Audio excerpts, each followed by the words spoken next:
Bienvenue dans Archi Urbain, l'émission qui vous parle d'architecture et d'urbanisme. Aujourd'hui, nous allons retrouver Cédric Berki.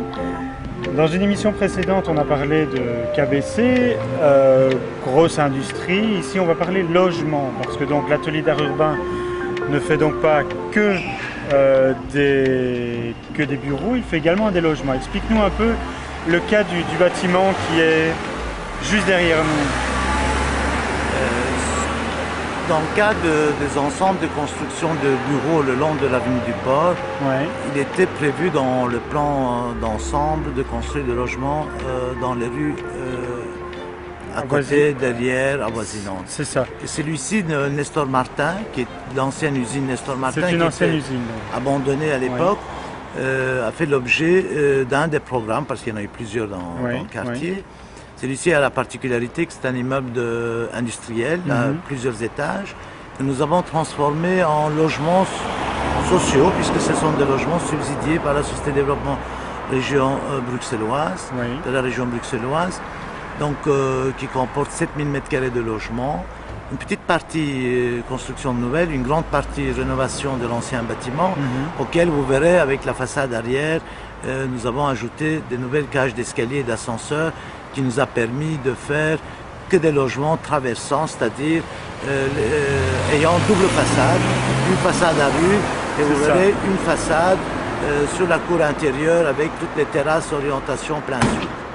Alors, donc en fait on est dans une ancienne industrie, tu as dit que c'était une obligation, donc en fait tu construis des bureaux d'un côté et donc on t'oblige à construire des logements d'un autre côté. Voilà, il y avait un pourcentage de logements obligatoirement à construire simultanément que les bureaux. C'est ça, voilà.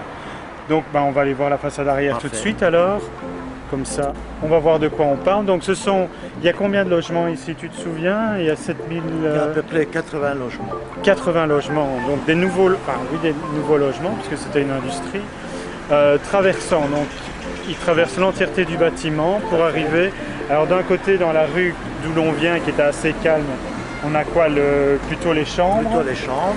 Et alors on arrive ici, en plein sud, où on a les séjours avec chacune ont des terrasses alors. Donc c'est pas mal en fait. Et donc la façade que l'on voit n'existait pas. Il y avait quoi alors, une façade? Il y avait une façade en attente pour une extension future, où il y avait déjà aussi quelques cages d'escalier que nous avons refait entièrement, comme vous voyez, avec des nouvelles cages d'escalier et des séjours orientés sur cette cour intérieure tout à fait arborée. C'est ça. Et donc c'est quoi? C'est un parking que tu as fait avec une... Il y a des parkings en sous-sol. Ici sont seulement des parkings de visiteurs dans la cour intérieure qui s'ouvre vers la rue latérale. C'est ça. Et alors il y a un autre bâtiment là-bas. Là on a complété l'îlot avec quelques petits immeubles de logement mais qui n'existaient pas. Qui n'existaient pas, qui était une friche industrielle à l'époque. C'est ça. Et là on reconnaît encore la patte de l'atelier d'art urbain, les ferronneries tout à fait couleur gris vert, qui sont donc vraiment... Et les boules aussi, c'est une image de marque aussi, qui vient de l'architecture traditionnelle. Toutes les pilastres étaient surmontées de sculptures et ici ils sont interprétés en sphère. C'est ça. Et c'est une architecture brique de deux couleurs qui est très courante dans le quartier, donc des briques blanches et des briques rouges. C'est fait que nous sommes ici à l'hôtel SAS. Est-ce que c'est un des premiers bâtiments que tu as construit ici à Bruxelles? Oui, on peut le dire, c'est pas le premier, mais c'est un des premiers puisque ce bâtiment a été terminé en 1990. Oui, c'est ça, donc il a déjà quelques années, mais on retrouve quand même ici déjà des caractéristiques importantes. Un atrium majestueux. Il faut dire qu'on avait très peu de terrain. On est en ville, on est près de la Grande Place, on est en face d'un bâtiment construit par Chambon, l'ancien siège de la CGR, qui est un bâtiment art déco. Donc il y avait tous les ingrédients pour faire un projet urbain dense. Et c'est ainsi qu'on a exploité l'intérieur d'îlot sous forme d'atrium, qu'on voit ici derrière moi. qui est en fait un jardin intérieur où la moitié des chambres ont vue sur ce jardin intérieur, court fermé par une verrière, et l'autre moitié ont vue sur les rues avoisinantes. Alors, autre caractéristique que l'on retrouve, ce sont les couleurs vert-bleu. Et voilà, c'était un peu l'inspiration dès le départ de s'inspirer des palaces de début de siècle, en fait, qui sont construits en pierre et sont couverts de cuivre, donc d'où vient ces coloris beige et vert, qui sont vraiment inspirés des palaces d'art déco, en fait. Quels sont les matériaux que tu aimes utiliser en général? Généralement de la pierre, parce que c'est facile à nettoyer, ça résiste très longtemps, c'est des matériaux naturels, sont recyclables 100%, et puis les cuivres, des métaux oxydés ou bien des métaux peints. Ici il y a un peu de tout, aussi des céramiques, qui sont typiquement, je devrais dire, du nord de l'Europe, donc on a pas mal utilisé des motifs en céramique qui font l'habillage des colonnes. Il y a des choses importantes que tu viens de dire. D'une part, le fait que ce soit entièrement, enfin si on devait démolir un bâtiment, c'est écologique, c'est entièrement recyclable. Est-ce que ce côté écologie, c'est quelque chose qui te touche particulièrement à cœur? Disons que l'écologie est peut-être très à la mode maintenant, mais ça a toujours été la base de l'architecture. Comme on voit depuis l'Antiquité, tous les architectes ont réutilisé jusqu'à même mélanger des styles de colonnes pour pouvoir utiliser ce qu'il y avait déjà sur le site. Donc l'écologie est propre à une architecture bien pensée.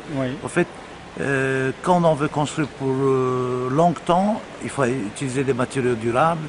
Et quand on utilise des matériaux durables, on peut les réutiliser dans d'autres bâtiments. Vous savez, en Belgique, souvent, plus maintenant, mais on nettoyait les briques pour reconstruire avec les briques des bâtiments démolis. Donc c'est quelque chose de historiquement bien connu dans le bâtiment.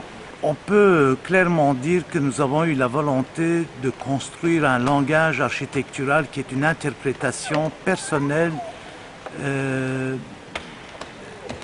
d'une synthèse des villes dans lesquelles nous construisons de leur architecture traditionnelle. Donc ce ne sont pas des copies, mais ce sont des interprétations personnelles, on peut le dire, et inventives parfois même. Mais ça demande beaucoup d'années avant d'établir un langage qui est reconnaissable, construisible et qui donne les effets voulus. Et une fois obtenue cette maturité, et c'est notre prétention maintenant, on voudra aller plus loin grâce à ce courage avec lequel nous pouvons nous dire que nous dominons assez bien les méthodes constructives, aller vers une architecture plus futuriste, donc une architecture qui a des éléments beaucoup plus inventifs, beaucoup plus originaux, mais toujours liés à cette savoir construire, la qualité des détails, parce que tout ce qu'on construit, même original, on le veut durable, qui résiste des siècles, et peut-être même plus de siècles que ceux qui sont précédemment construits. Tu vas abandonner le vert? Alors les couleurs gris-vert vont donner place à plus de mauve, plus de violet, des couleurs un peu plus particulières, mais qui sont aussi des couleurs qu'on retrouve dans la nature grâce à l'oxydation des métaux. Quand je disais tout à l'heure que c'était vraiment quelque chose d'extrêmement pensé pendant longtemps, tout ce que tu construis, je veux dire, tu le dessines. C'est pas simplement se dire je vais dessiner des plans en général d'un bâtiment. Tu vas aller jusqu'au plus petit détail de tous les bâtiments que tu construis. La clinge de porte, les ascenseurs, etc. Tout est dessiné par tes soins. Oui, parce qu'autrement, on ne fait pas un objet complet. Il y a la particularité de l'architecture, c'est que ça comporte un espace public à l'extérieur, qui sont les façades, mais aussi des espaces de vie à l'intérieur. Donc nous essayons de donner à l'utilisateur un effet complet. Donc tout ce qu'il touche, tout ce qu'il utilise fait partie d'une conception longuement pensée et que chaque chose convient et il est bien à sa place.